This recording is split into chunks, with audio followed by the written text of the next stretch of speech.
Everybody,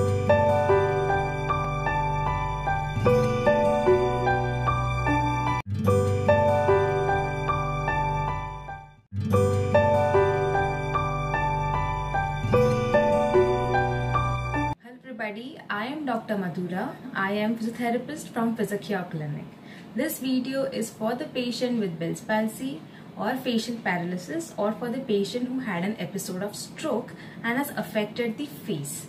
So in Bell's palsy or facial paralysis, there is sudden weakness of one side of the muscles of the face. So either it is the right side or it is the left side.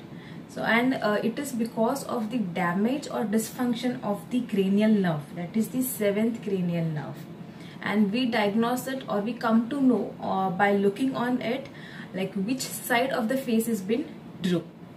The paralysis of the muscles may be complete or it may be partial, depending on how many branches of the 7th cranial nerve, that is the facial nerve, is been damaged. The muscles which are paralyzed, they shrink and it shortens in size, causing contractures, and these contractures can become permanent. So before going into the permanent stage, physiotherapy plays very important role in it. Exercises that I am going to show you in this video might look little funny, but for the patient who are suffering from Bell's palsy or facial paralysis, they understand the pain behind it and how difficult it is to do these exercises. Is you have to say A, O, E, A, O, E. So this is very good exercise. It is helping so many movements in the face. Okay, and you have to do this along with the noise. So it is not only the movements but also the sound is very important. The 11th exercise is with the help of the spoon. So you have to place the spoon in your mouth and bounce it up and down, okay, like this.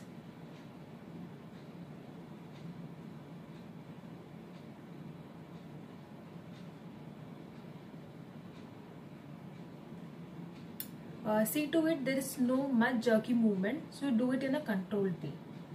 Moving to the next, that is the 12th exercise, is again with the help of the spoon. So you're going to hold the spoon and pull.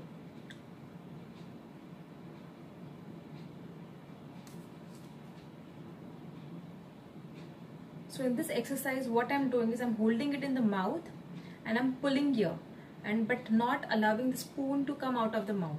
So I'm holding it tight enough.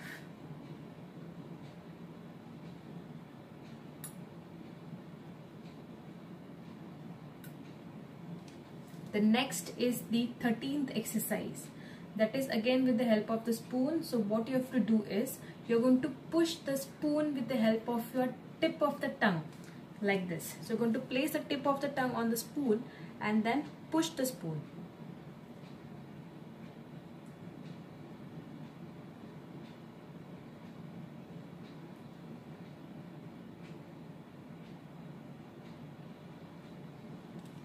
Fourteenth exercises is you have to touch your tip of the tongue to the soft palate and then to the bottom of your lip, like this.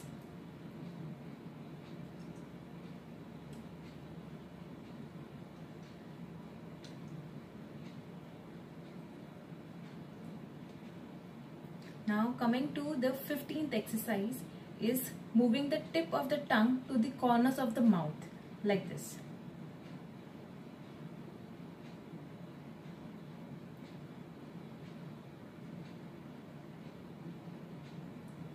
The 16th exercises is you have to move your tongue backwards and forwards, like this.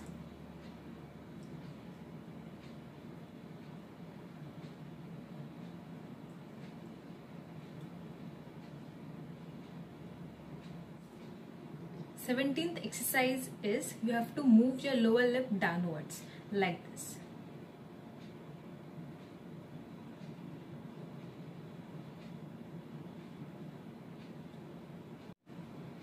These were the exercises that can be helpful for one of you suffering from Bell's palsy or facial paralysis. I hope that these exercises were helpful. Please share in the comment section below about your experience with these exercises. And if you have any query about Bell's palsy or paralysis or about stroke, you can reach out to us.